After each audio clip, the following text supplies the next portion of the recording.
사도행전 5장 말씀, 이 5장 말씀은요, 크게 두 가지로 볼 수가 있습니다. 우선은 이제 제목을 한번 나눠보면, 제목은 누구의 지배를 받을 것인가? 그죠? 누구의 지배를 받을 것인가? 하나는 예수 그리스도와 성령의 지배를 받는 그리고 거기에 순종하는 자들이 나오고요.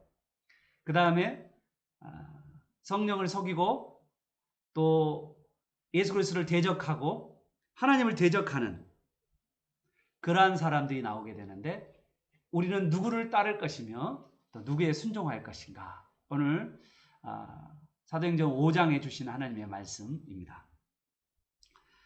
우선 사도행전을 여러분 잘 보시면요, 이 사도행전 4장부터 2장 3장까지는 예루살렘 교회가 폭발적으로 성장하는 그런 아름다운 모습들이 있었죠. 그런데 이제 4장부터 뭐가 오냐면 핍박이 오죠. 그죠? 그리고 5장에 넘어가니까 유혹이 옵니다. 사탄은 과거 구약교회에서도 그랬고요, 신약교회에서도 그렇고요, 현대교회도 똑같습니다. 사탄의 전략, 외부적으로는 핍박하고요, 내부적으로는 우리가 부패하도록 만드는 겁니다. 부패하면 우리가 스스로 망하기 때문이고요. 외부적으로 핍박하면 우리가 죽을까봐, 우리가 두려워할까봐, 그래서 우리가 하나님 뜻대로 순종하지 못하게 하려고 핍박을 하는 거죠. 이거는 예전에도 그랬고 지금도 마찬가지죠. 우리가 외부적인 핍박 가운데 우리가 믿음 생활을 하는 것을 소홀히 한다면 바로 그것은 사탄의 전략에 말려드는 거예요. 또한 우리 안에 내부적으로 우리가 죄 가운데 타락하고 우리가 하나님 영적인 삶을 살지 않잖아요. 그러면 우리 안에 당연히 육적인 삶이 우리 삶 가운데로 들어오게 돼 있어요. 깊숙이 들어오게 돼 있습니다. 그러면 우리가 어떻게 해요? 우리 스스로가 부패하고 타락하면 우리 스스로가 망하는 거죠.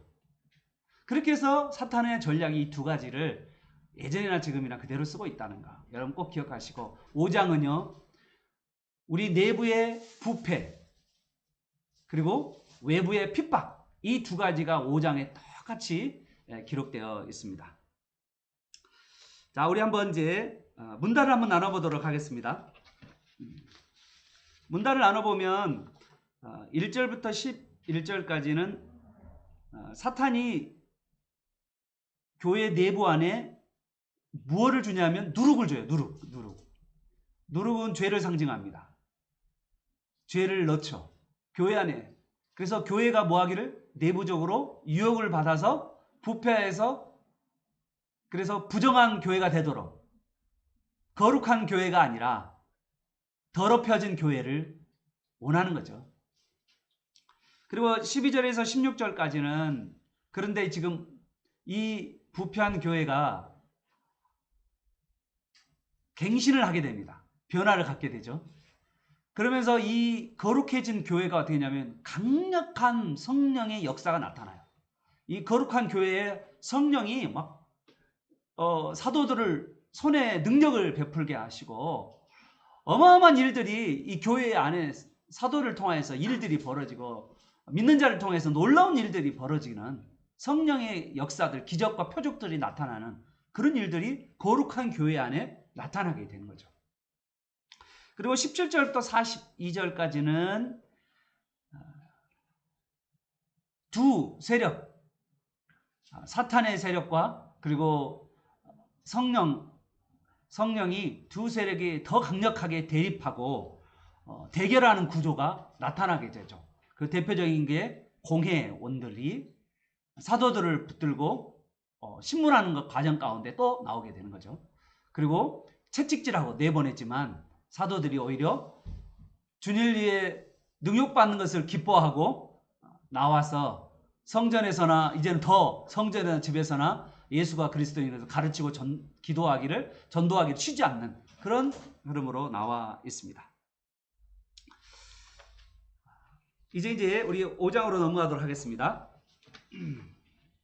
5장 3절이 사실은 5장 1절에서 11절까지 키입니다. 3절, 4절, 5절 이렇게 보면 3절, 4절, 9절에 보면 이게 무슨 문제인가를 알게 돼요.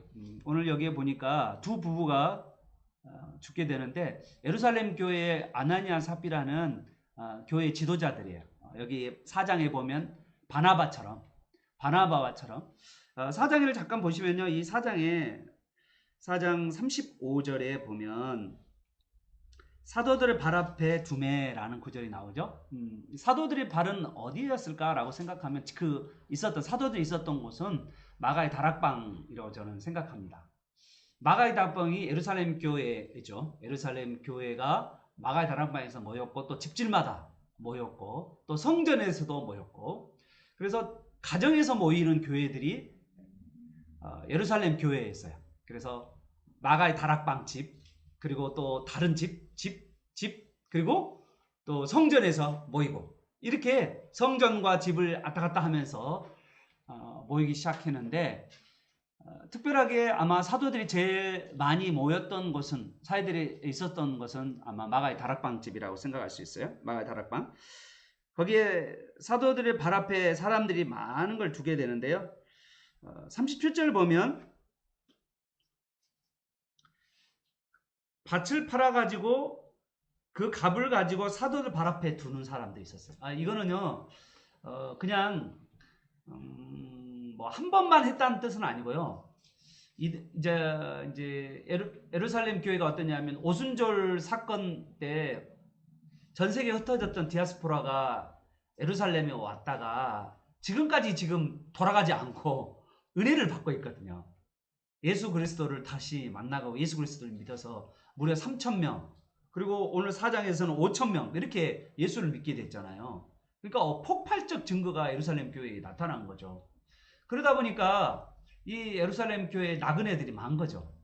원래 저 멀리 있던 사람들이 예루살렘에 지금 머물러 있는 거잖아요. 그러니까 예루살렘 교회에서는 이들을 이제는 먹을 것을 책임져 줘야 될 필요가 있었던 거죠.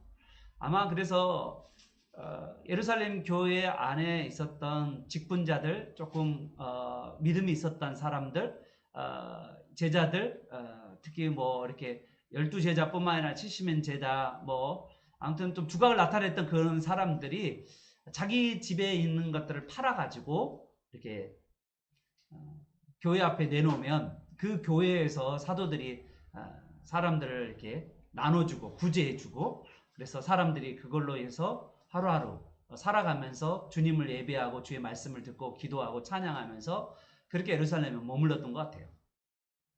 그 중에 한 사람이 바로 오늘 4장에는 바나바고요. 5장에는 아나니아와 삽비라입니다.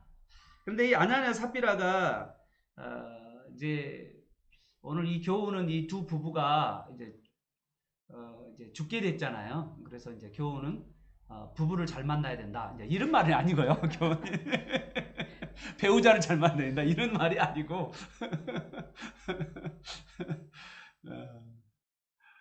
여기 이 부부가 한 게 뭐냐면 이들은 이제 아나니아 삽비라는 예루살렘 교회에서 중직자라고 말할 수 있죠.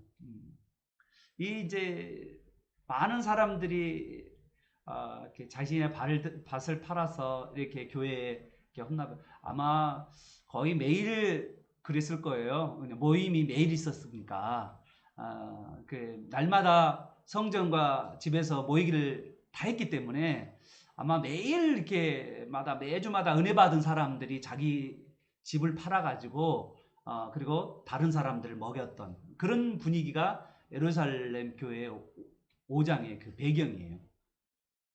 그런데 지금 그러면 아나니아 삽비라의 문제가 뭐냐는 거죠.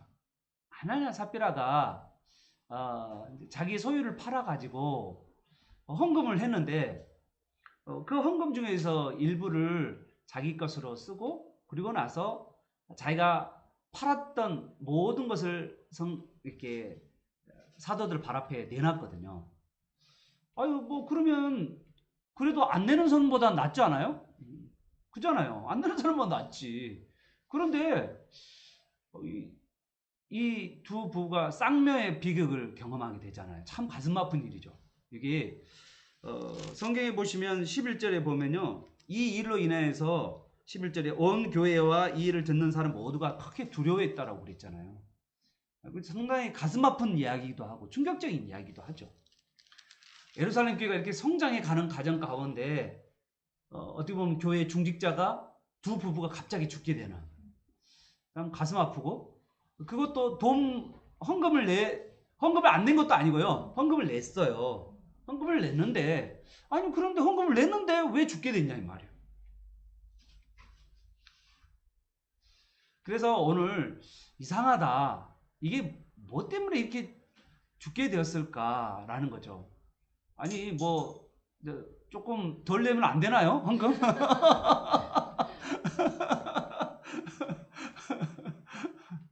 우리 아이들, 초등학교 아이들 여러분 헌금 내라 그러면요, 헌금 중에서 10,000원 주면은 5,000원 이제 반띵 해가지고 5,000원 하나께 내고 5,000원 자기들이 이제 나가가지고 콩과자 사 먹고 이제 또 맛있는 아이스크림 사 먹고 그런다던데. 그러면 아이들이 다 죽겠네.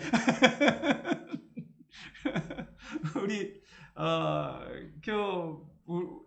우리도 마찬가지잖아요. 우리가 헌금을 어디 보면 온전하게 다 내시는 분들이 있을까요? 물론 있겠지만 그러지 않잖아요. 그러면 여기 있는 분들 다 죽어야 돼요. 그럼 교회는 누가 키우고?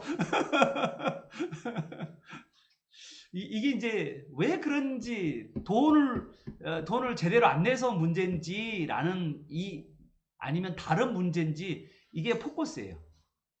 자, 그래서 오늘 3절, 4절, 그리고 9절을 보셔야 돼요. 이 핵심입니다. 이게 핵심이에요.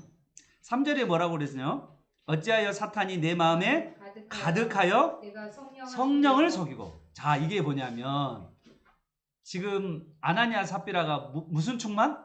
네, 사탄 충만입니다. 사탄 충만.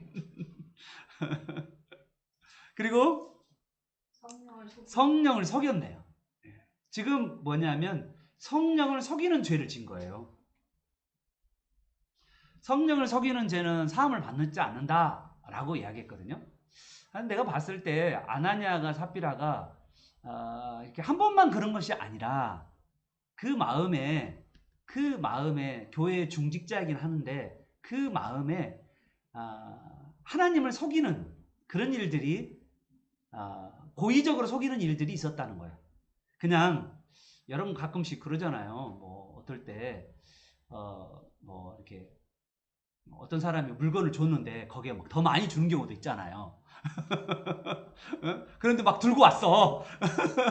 그런데 더 많이 들어있는 거야. 그런 거죠. 백화점 갔는데 백화점에서 10만 원짜리 수표인지 알았는데 100만 원짜리 수표를 준 거야. 그래서 탁 들고 왔는데 더 받은 거잖아.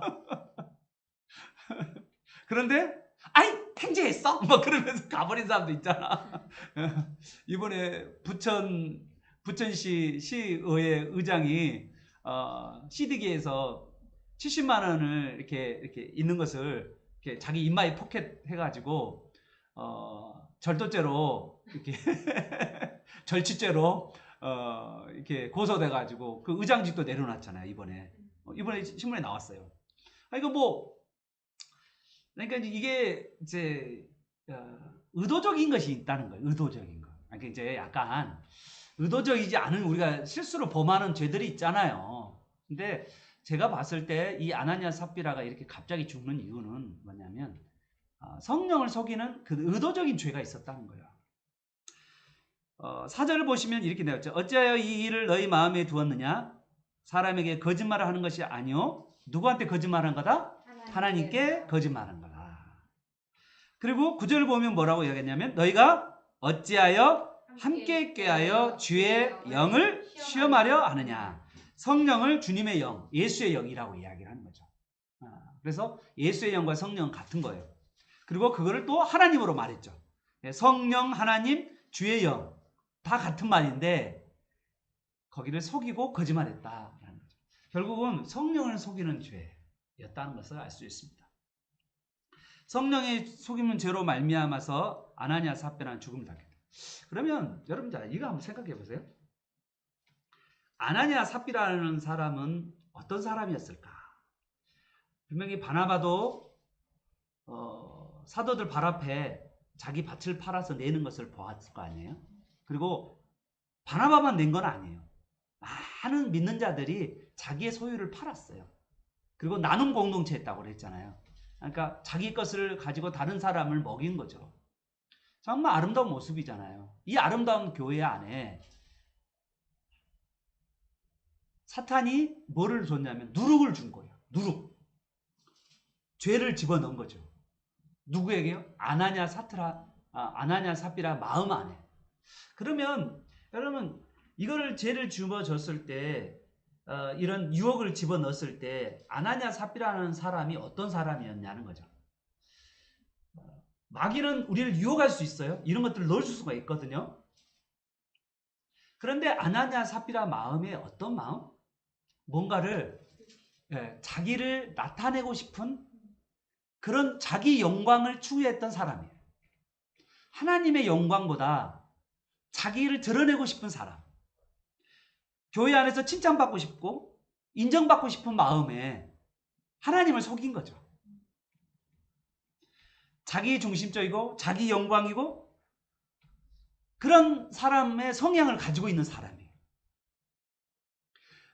예수 그리스도 안에 자기를 부인하고 자기 십자가를 지고 주님을 따르라고 예수님께서 말씀을 했는데 이분은 아직까지 자기를 부인하거나 자기 십자가를 지는 마음이 없어요. 그리고 온전히 자기를 드러내고 싶어하는 사람의 성향인 거죠. 성경에 요한 1서에도 가이오하고 그 다음에 디오드레베라고 하는 사람이 나오는데 이 가이오는 어떤 사람이냐면 정말 사랑으로 나그네들을 대접한 사람이거든요. 그런데요, 이 디오드레베는 어떤 사람이냐면 자기가 교회의 주인 노릇을 하면서 이 나그네들을 대접하고 대접하는 사람들을 또 야단치고 그러면서 교회의 나그네 대접하는 일들을 막는 사람이 디오드레베였어요. 아마 이 여기 아나니아와 삽비라는 바로 그런 사람이었다는 거예요. 그래서 그냥 돈 조금 덜 냈다고 막 하나님이 족치는 사람이 아니에요. 하나님 족치는 분이 아니에요. 안심하시기를 바랍니다. 그런 것이 아니라 사탄이 그 마음에 들어가 버린 거예요. 그래서 사탄이 그의 마음에 가득해서 사탄 충만한 사람이 되었다라고 말하고 있는 것입니다. 그런데 이렇게 교회가 지금 사탄의 유혹을 받는 사람들이 이제 유혹받고 자신의 죄로 말미암아서 교회를 아주 부패하게 만들고 누룩처럼 죄가 퍼지도록 그런 한 사람이 있었는데 이거를 성령님께서 뭐 하시냐면 제거하신 거예요. 그래서 교회를 뭐 한 거냐면요 깨끗하게 거룩하게 한 장면.